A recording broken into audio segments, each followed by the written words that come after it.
We did really great work yesterday. We are in really good shape. Thank you everyone for contributing everything that you have to get us to this point, and today's going to be really, really exciting. I mean, the pandemic's awful to this industry, to all my friends and coworkers. We're all here to create art because we haven't been able to because of this pandemic. So we're here today and let's enjoy it. Oh, yes. Great.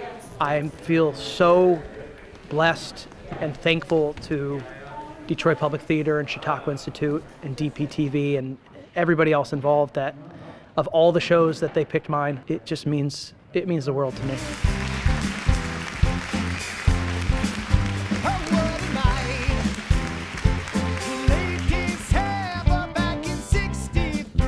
That filming was the start of our partnership with Detroit Public Television, where we've been looking for ways to partner with arts and cultural organizations such as DPTV to really showcase and highlight the benefits of our theater.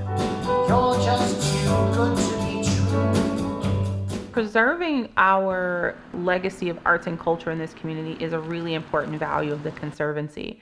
We believe that through gentrification and through a number of other systemic changes in our neighborhoods, spaces such as these traditionally go away. And so we're working hard to make sure that these spaces remain affordable and accessible so that arts and culture can remain a staple on this institution's campus. Shortly after graduation, I learned of an off-Broadway show that was having a Detroit run, and they were looking for local understudies to audition. I figured I'd go. I'd have my first real professional audition experience.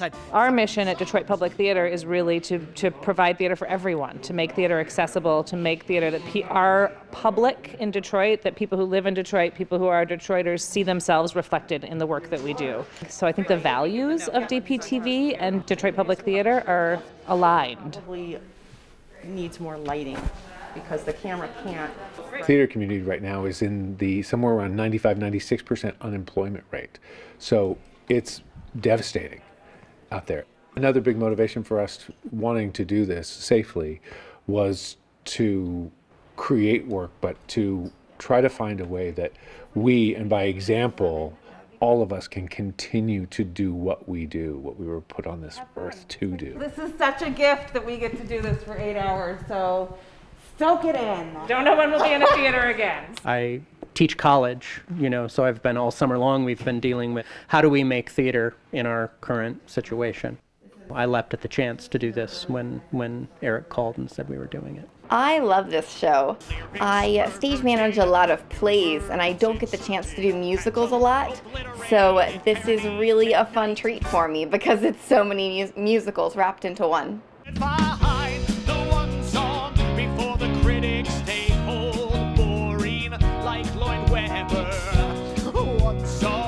to redeem this pain and strife. 2014 we premiered it, so we've been performing it now for 6 years.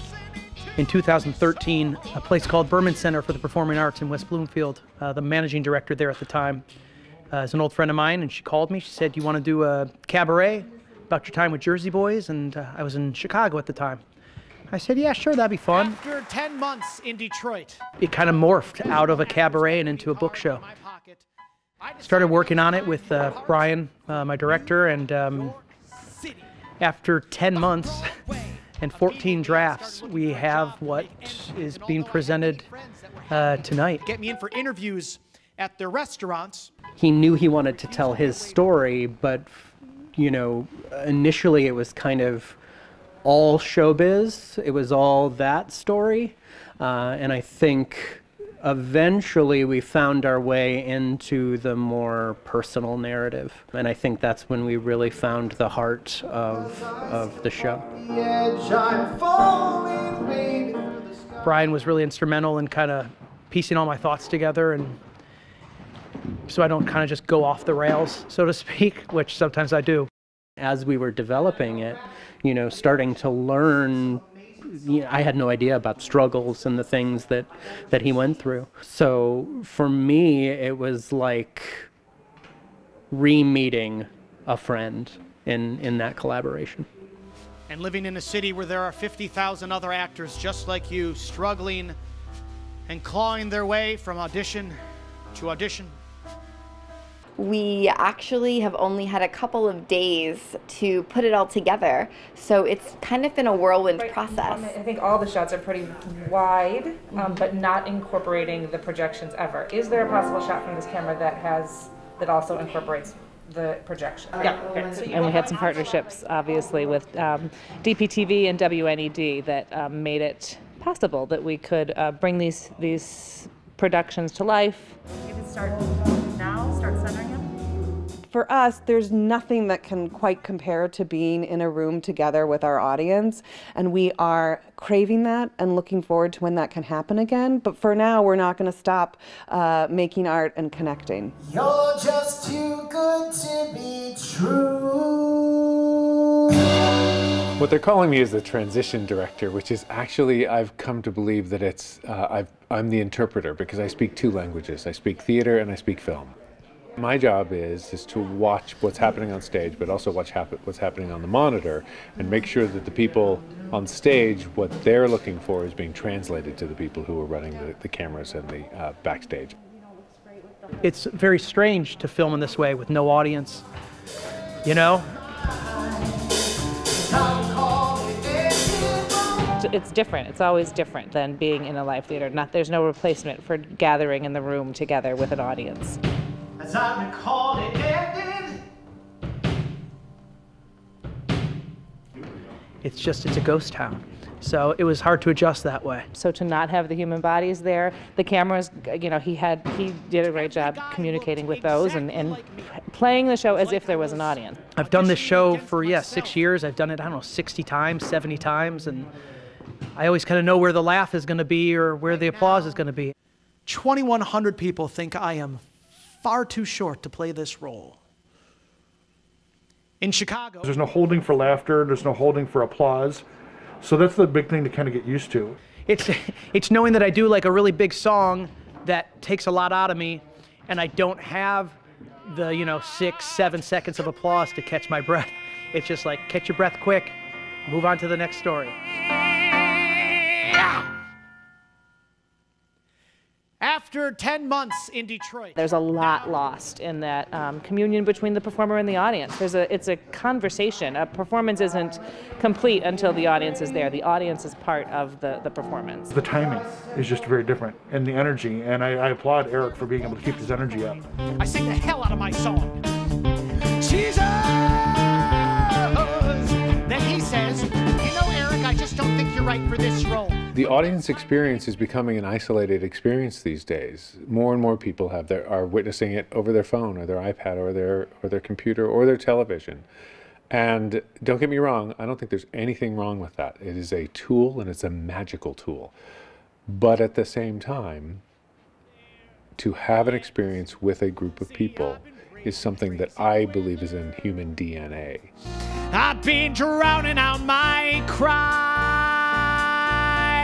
I pull myself together, and I'm focused on the prize. I'm falling, baby, through the sky, I'm falling, baby, through the sky. We try and hone in the audience's eye on those particular moments, but we have to do it in a different way because it's a different medium, whereas the camera can just zoom in and capture that. So I'm having a fantastic time watching that happen. Could be in love with someone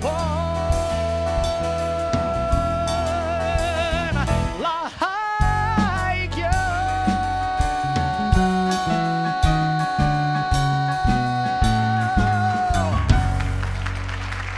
With this project, we really wanted to keep it true to the spirit of a live, continuous production. It's almost as if you're watching a live show. It's definitely as close to that as we can get it for you. Theater and performing was a mere memory. And so there I was. It's funny how life throws you a curveball sometimes. I was working at a desk job for a ticketing broker company in Southfield, Michigan. And the call came in, and I took it, and it changed my life. That one phone call.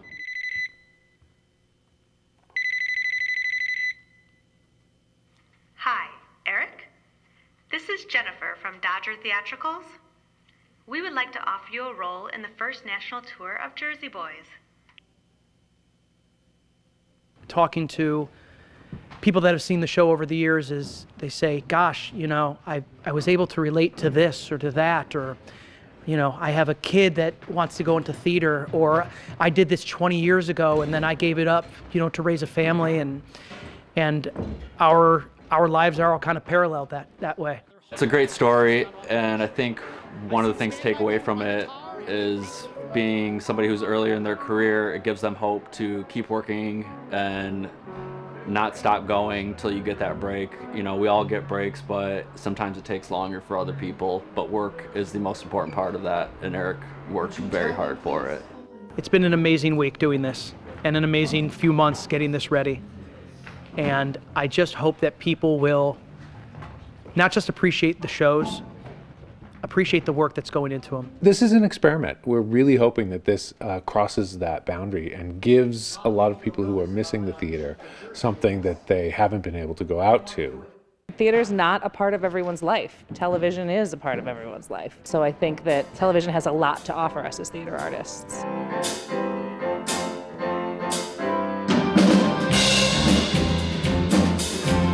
I think a lot of theaters are trying to adapt to this new way because they have to, they're forced to.